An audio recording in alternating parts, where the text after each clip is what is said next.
The rain fell slow and steady, gentle enough to feel like a whisper, strong enough to wash dust off old stones. The palace stood tall under the clouds, glowing softly like it had nothing to hide. Inside, power slept comfortably. Outside, the city breathed in hunger and hope at the same time. Kola crouched on the edge of the tallest wall, calm as the rain, eyes locked on the guards below. His chest rose and fell in a slow rhythm. No fear, no rush, just timing. Tonight, he whispered to himself, you either change everything or you disappear. He jumped. His hands hit stone. His body absorbed the impact. He rolled once and vanished into shadow. Two guards passed beneath him, joking, unaware how close history was standing to their heads. That new tax is killing everyone, one guard muttered. The other laughed. It's not killing the king. Kola moved again. Inside the palace, everything smelled like wealth. Polished floors, heavy curtains, quiet arrogance. He slipped through corridors with muscle memory built from years of running, hiding, escaping. This wasn't his first palace job, but it was the first time his chest felt this tight. He reached the vault door, an iron beast sealed with royal markings. His fingers worked fast. Click, nothing. Second try, click. The lock gave up. Inside sat a single black box. No jewel glow, no gold shine, just silence. Kola hesitated for half a breath, then opened it. Papers, seals, bloodless death sentences, land seizure receipts. Then he saw the name, Adebayo. Again and again. His throat dried instantly. His father's name. The air shifted, alarms screamed. Thief! Boots thundered from every direction. Dogs barked, arrows ripped through curtains. Kola snatched the box and sprinted. A blade barely missed his neck. He turned, flipped over a table, smashed through glass, and ran again. His lungs burned, his ribs screamed. He hit a locked iron gate. Dead end. Guards closed in fast, weapons ready. Then the lock clicked. The gate opened. Behind the bars, hidden in darkness, stood a woman's silhouette. Her voice was steady but heavy with pain. Run, Kola, before they remember who you really are. He didn't think. He ran. By dawn, the streets buzzed like they'd been struck by lightning. The palace was broken into. They say royal secrets were stolen. They say the king hasn't slept. Kola sat alone in a tiny abandoned building near the docks. The rain still tapped against rusted metal as he opened the black box again. The truth bled out onto the floor. His father, labeled a traitor. His father, executed for crimes he never committed. His father, erased from history. Kola pressed his forehead against the ground. So that's it, he whispered. You didn't die a criminal. They made you one. A knock touched the door once. Soft. Controlled. Kola drew his knife. I don't have money, he said. I don't want your money, the voice replied. He opened the door. Queen Amara stepped inside. No royal robe, no crown, just a woman carrying years of guilt. You opened the gate, Kola said. Yes. Why? Her lips trembled. Because I watched your father beg for your life, and I stayed quiet. I've been quiet for too long. She told him everything. How Adebayo unified the people, how the council chose him, how King Darius poisoned the votes, how Adebayo was framed, how baby Kola was smuggled out before death could touch him, too. Kola laughed once, dangerously calm. So, while I was stealing bread, I was supposed to be sitting on a throne? Tears streamed down her face. Yes. Before another word could fall, shouts tore through the streets. Guards hunting. The city changed overnight. Homes were smashed, men dragged, women beaten, all because of one stolen box. Sei, Cola's closest friend, slammed the hideout door shut. "They're killing people out there, man." Cola looked down at the documents. "They're killing people because of this." "No," Sei snapped. "Because of you." Silence. Cola swallowed hard. "Then I'll fix it." Sei grabbed his arm. "Fix it how? By dying?" Cola's voice was steady. "If that's the price." That same night, Sei led him into an ambush. "Trust me," Sei whispered. The chains were cold. The cells were dark. The morning crowd was massive.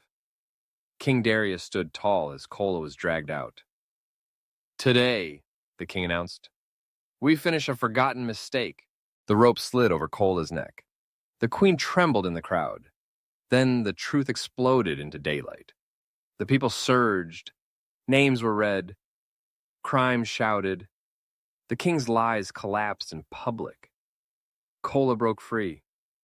"You stole my father," he said. "Now you vomit the truth." The crowd answered for him. And as the king fell, something else rose. Hope. And right here, if this story is already pulling your heart, tap like right now, subscribe, and comment where you're watching from. The people begged Cola to rule. He shook his head slowly. "I was born from truth," he said, "not power." And the future began trembling into shape. The square didn't go quiet overnight. Change never does. For hours after Darius fell, people shouted, cried, laughed, argued. Some tore down the king's banners. Others stood frozen, like their minds were struggling to catch up to what their eyes just saw. Cola stepped down from the platform slowly, like the wood under his feet might still betray him. His neck still remembered the feel of the rope. His wrists still burned where the chains had been. Queen Amara walked beside him, her hood low. People moved out of their way, not because of power, but because of shock. A little boy tugged on his mother's wrapper and whispered, "Mama, that's the thief?" His mother knelt beside him. "That's the man who showed us the truth." The words landed in Cola's chest like a stone. He didn't feel like a hero. He felt tired. That evening they sat in the old council chamber, the same room where his father had been betrayed years ago. The air still carried that memory. Only 5 council members were left. The others had either fled, been arrested, or refused to show their faces. An older man named Baba Tunde leaned forward. "The people are waiting," he said. "We need a leader." All eyes went to Cola. He stared back at them. "I'm not a politician. I'm not a king." "You're Adebayo's son," another council member said. "The bloodline matters. The people will listen to you." Cola shook his head. "People are tired of crowns. They're tired of being lied to just because someone wears pretty clothes." Queen Amara spoke quietly. "What do you want, Cola?" He thought for a moment. The rain outside had stopped, but he could still hear water dripping from the roof, gentle and steady. "I want," he said slowly, "a country where a kid doesn't have to steal just to see another day. I want people to eat, to sleep without fear of soldiers kicking their door in at midnight. I don't care who sits on the chair up there, as long as that person knows this throne belongs to the people first." Baba Tunde studied him. "You sound more like a leader than the ones who begged for this room." Cola gave a small, almost tired smile. "Leaders talk. Thieves listen. I've heard too many cries from the streets to pretend this is about me." They argued late into the night. Some wanted a temporary council rule. Some wanted elections. Some wanted Cola crowned immediately. Symbol of justice. Symbol of hope. Cola walked out before they finished. He needed air. The city looked different now, even though nothing physical had changed. No new buildings, no new paint, just a strange mix of fear and hope hanging over everything. Fires crackled in corners where neighbors talked about the day's events. Some people seemed excited, others were already worried. What if the next ruler is worse? What if everything is just a show? What if nothing really changes? Cola sat beside a woman selling roasted corn. She stared at him for a second, then sighed. You look like a man who's about to carry too much on his head, she said. He chuckled. You're not wrong. You're the thief, right? She asked, unbothered, flipping the corn with practiced ease. That's what they call me. And do you think you can fix all this? He watched a group of kids kicking a plastic ball in the dirt, laughing like the world wasn't falling apart and rebuilding at the same time. No, he said honestly. I can't fix everything. So, why did you pull down a king? She asked. Cola took a breath. Because the truth was choking us. She handed him a piece of corn. Then don't let anybody pressure you into wearing a crown that chokes you too. He took a bite. Simple food. The kind he'd stolen 1,000 times. Except tonight, someone just gave it to him. If you're listening to this, and you've ever felt like life was stacked against you, like the whole system was rigged and you were just surviving day to day, go ahead and hit that like button and subscribe right now. Stories like this are for you. Back at the palace, they threw Darius into a deep cell. The same chains he'd used on others were now wrapped around his own wrists.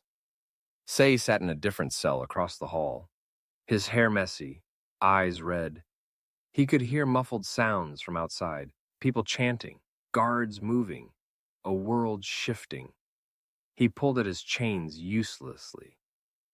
I just wanted to survive, he whispered to himself. I didn't mean... Footsteps echoed in the corridor. Cola appeared at the bars, a guard behind him. Say lifted his head slowly. So, you made it. Cola stared at him. You sold me for a bag of coins. Say forced a bitter laugh. Didn't even get to spend it. Silence sat between them for a long second. You're a hero now, Say said. Look at you. People shouting your name, queen on your side, council begging for your opinion. Must be nice. Cola's jaw tightened. You think any of this feels nice? You're alive, Say shot back. That's more than some of us get. Cola stepped closer to the bars. You know what hurts, Say? It's not the betrayal. Thieves betray each other. Street life is dirty, fine. What hurts is... You didn't even ask me what I was trying to do. You never asked why I went in there. Say looked away. Shame crawled across his face. I was scared, he said. They said they'd clear my record. They said they'd stop arresting kids from our neighborhood. I thought I could trade one life for hundreds. And how did that work out? Cola asked quietly. Say didn't answer. Cola exhaled slowly. You were my brother. I still am, Say said softly. Cola shook his head. Brothers don't hand each other over to men like Darius. Say swallowed. Are you here to let them hang me? Say looked up, confused. Then why are you here? Cola studied him for a long moment. Because if this country is going to be different, we can't keep repeating the same cycle. Betrayal, revenge, blood. Repeat. I'm tired. So what? Say asked. You forgive me now and everything is okay? Cola's voice broke just a little. No, everything is not okay, but I'm not going to kill you to prove I'm better than him. He turned to the guard. Unlock his cell. The guard hesitated. He betrayed you. He worked with the king, and the king is gone, Cola said. I'm not here to become a new version of him. The lock clicked. Say stepped out slowly, eyes wet. Why? He whispered. Why would you do this? Cola met his gaze. Because somebody has to break the pattern. It might as well start with us. Say nodded, unable to trust his own voice. Don't waste it, Cola said. You walk out of here, you don't go back to being the same man. That version of you died in that alley where you sold me. Say nodded again. Yes, I hear you. Queen Amara sat alone in her private chamber later that night. The crown lay on the table, heavy and quiet. She stared at it like it was something alive. When Cola walked in, she didn't look up immediately. You should sleep, he said. She gave a small, humorless smile. Kings and queens don't sleep easily. Maybe that's the problem, he replied. She finally turned to him. What did you decide? Kola leaned against the wall. No crown. Her eyebrows lifted. At all? At all, he said. I'll help. I'll speak. I'll stand with the people, but I'm not wearing that thing. There are those who will say you are running from responsibility, she said. He shrugged. They can say what they want.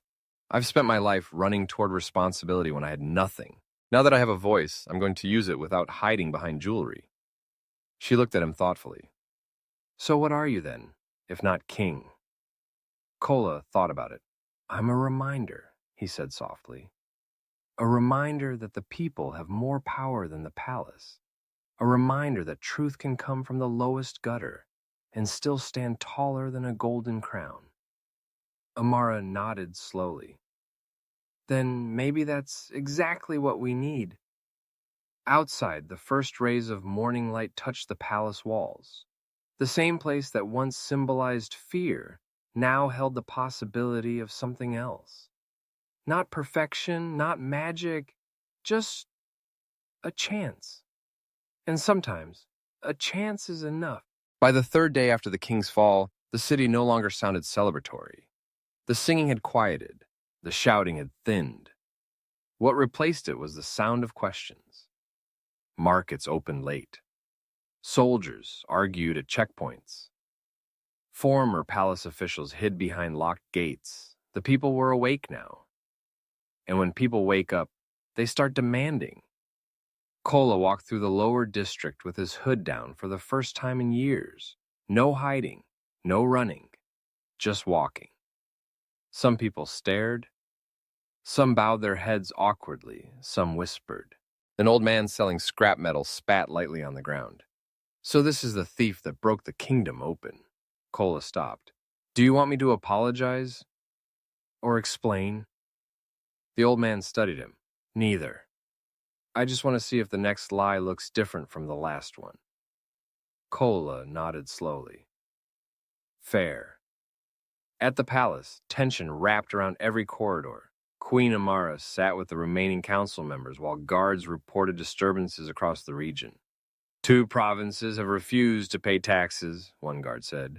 3 local chiefs have declared independence, another added. Baba Tunde sighed. The kingdom is drifting apart already. Amara's fingers tightened at her temples. This is what happens when fear vanishes overnight. People don't immediately know what to do with freedom. Kola stood near the wall listening. They're testing us, one councilwoman said. They want to know if this change is real. And if we fail, Baba Tunde added quietly, they'll beg for another tyrant, just for stability.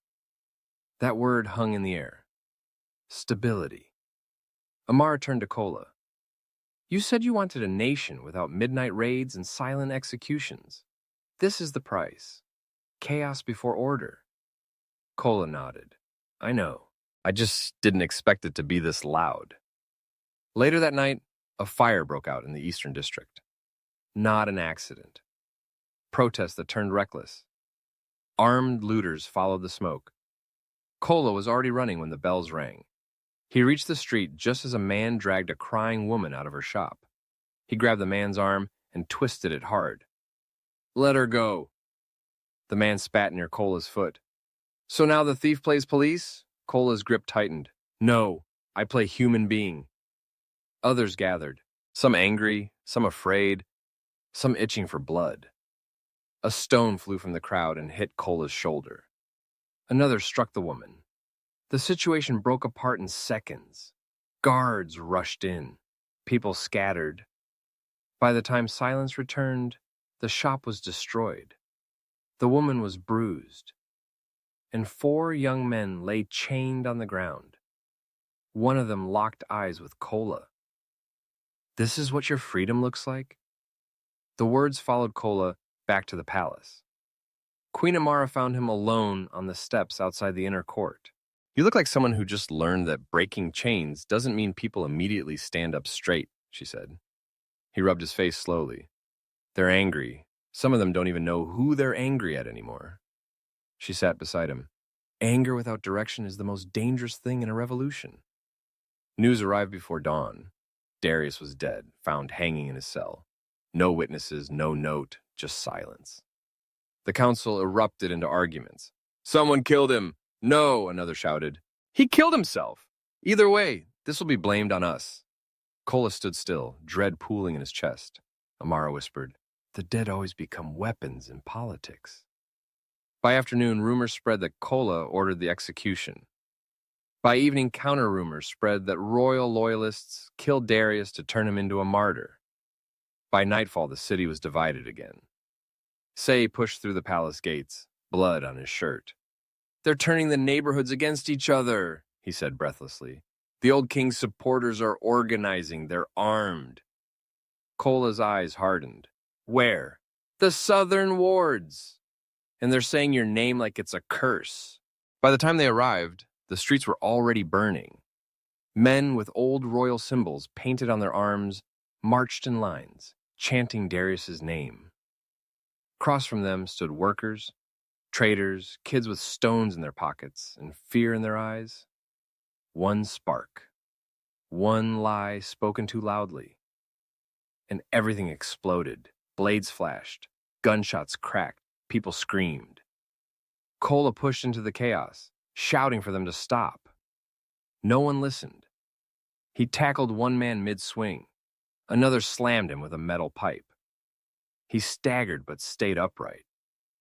Say dragged a wounded boy out of the street. Blood pooled on the pavement. By the time guards forced order, 12 people were dead. That night, Kola sat with his hands stained dark, unable to tell which blood was his. He didn't speak as Amara cleaned a cut above his brow. "They're not fighting for Darius anymore," he said finally. "They're fighting because they're scared of who they'll be without him." The queen nodded. "Tyrants don't just rule with force, they rule with dependency. When the tyrant falls, people feel naked." From the corner of the room, a voice spoke quietly. "We need a face for this new order." They turned. It was Chief Adekunle, a powerful regional leader who had survived by staying neutral under Darius. "You," he said, pointing at Kola, "or someone like you. The people need one symbol." Kola shook his head. "Symbols get worshipped. Then they get corrupted." "Better than being leaderless," Adekunle snapped. Amara intervened calmly. "Forcing a crown on him won't heal fear. It will only rename it." Adekunle scoffed but said nothing more. Outside the palace walls, Say stood alone, staring at the city. He had been forgiven. Not by everyone, not yet. A group of young men from the old street crews approached him. "You walk free now because of him," one said. "And we're supposed to just smile?" Say swallowed. "I messed up, I know that. But burning the city won't fix it." Another man stepped closer. "We're not burning it for you. We're burning it because for once someone noticed us. And now that attention is slipping again." Say looked at their tired faces, their shaking hands. "Our attention shouldn't come from chaos," he said. "And it won't come from peace either," one replied coldly. That night, Say didn't go back to the palace. Instead, he stayed in the streets, talking, listening, arguing, bleeding a little. Across the city, Queen Amara stood alone in the dark council chamber, staring at the empty throne. For a brief moment, she imagined herself sitting there fully. Not as regent, not as caretaker, but as ruler in her own right. Then she closed her eyes and stepped away. Kola stood on the palace roof again, just like the night he changed everything. But this time, the city below didn't look like a puzzle to solve. It looked like a storm that had already broken. And now he had to walk straight into it. The southern wards didn't sleep that night. Firelight flickered across broken stalls and shattered windows. Smoke climbed into the dark like restless spirits. People whispered in groups, tension so thick it felt like it could snap. Say moved through it all without armor, without title, without protection. Just a former street runner with tired eyes and blood-stained hands. He stopped at a group of young men gripping machetes and rusted pistols. "Don't do this," he said. One of them laughed bitterly. "You're talking like a palace man now." "I'm talking like someone who's buried too many friends," Say replied. "You think this ends with justice? It ends with more graves." Another man stepped forward. "Darius fed our families. Kola fed us chaos." Say shook his head slowly. Darius fed you fear and called it order. Kola gave you a question, and you're scared of answering it. A stone flew from behind the group and struck Say's shoulder. He didn't flinch. If you want to kill someone, he said, voice steady, kill me. I betrayed him first. I helped start this whole mess. But don't pretend you're doing this for the dead king. You're doing it because you don't know who you are without him. Silence spread like ripples through water.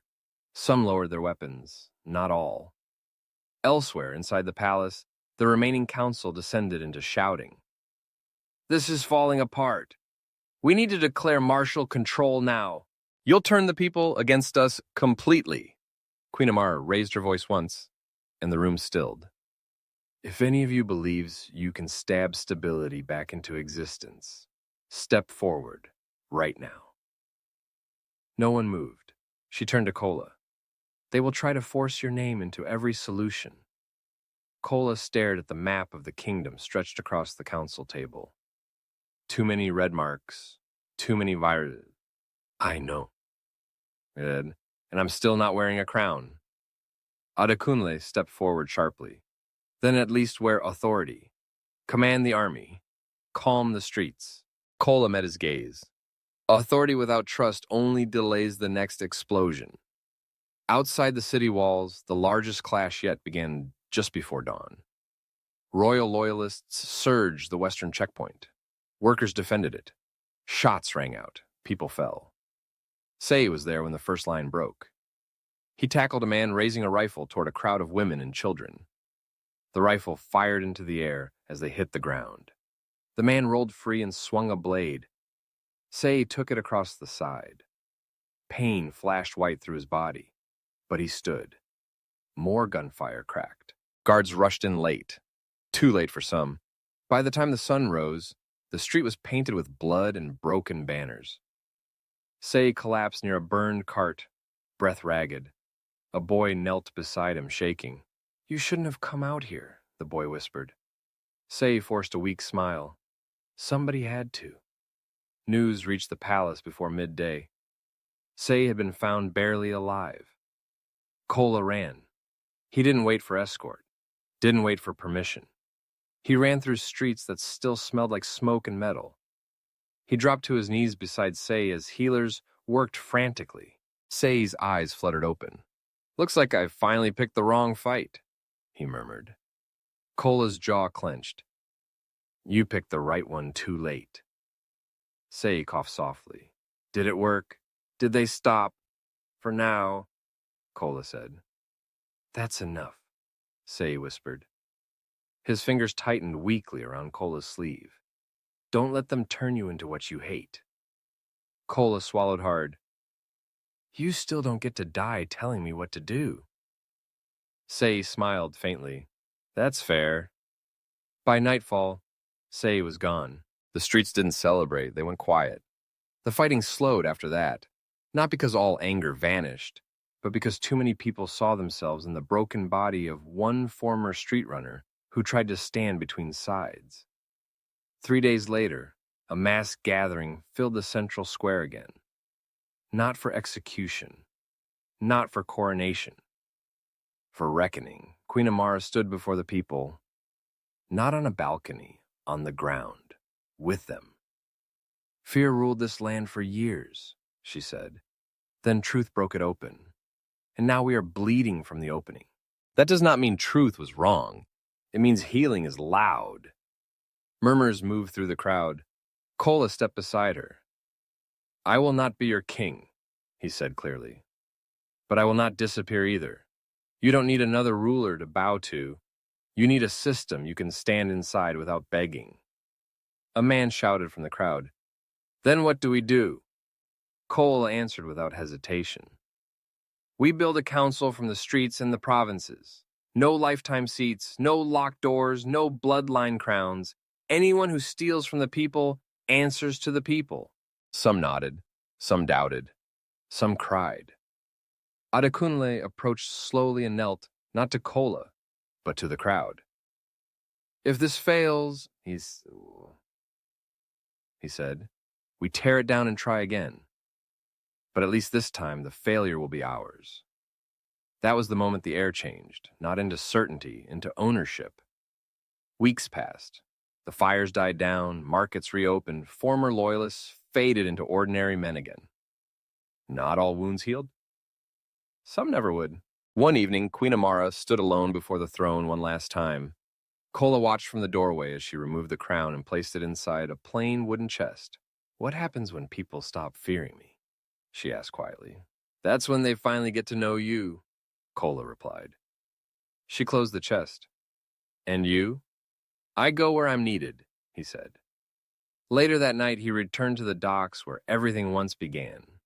The same rusted metal, the same broken boards, the same river whispering against stone. Only the weight on his chest was different now. A group of kids ran past him laughing. One of them skidded to a stop and stared. "You're the thief." Kola smiled faintly. "That's what they used to call me." "What do they call you now?" the boy asked. Kola looked toward the distant glow of the city. "Nothing yet," he said. "And that's okay." In the palace, the council chamber no longer echoed with whispered deals and quiet threats. It echoed with arguments in full daylight. By the river, the people walked a little straighter, not because life became easy, but because for the first time in a long while, the ground beneath them felt like it truly belonged to them. And far from the crown, far from the throne, a former thief sat where the city water met the dark. Finally breathing without chains on his wrists or a crown on his head, not a king, not a shadow, just a man who chose to stop running. And if this story moved you even a little, don't leave without showing love. Hit the like button, subscribe for more deep stories like this, and drop a comment telling us what choice you would have made if you were in Kola's place. Your support keeps these stories alive.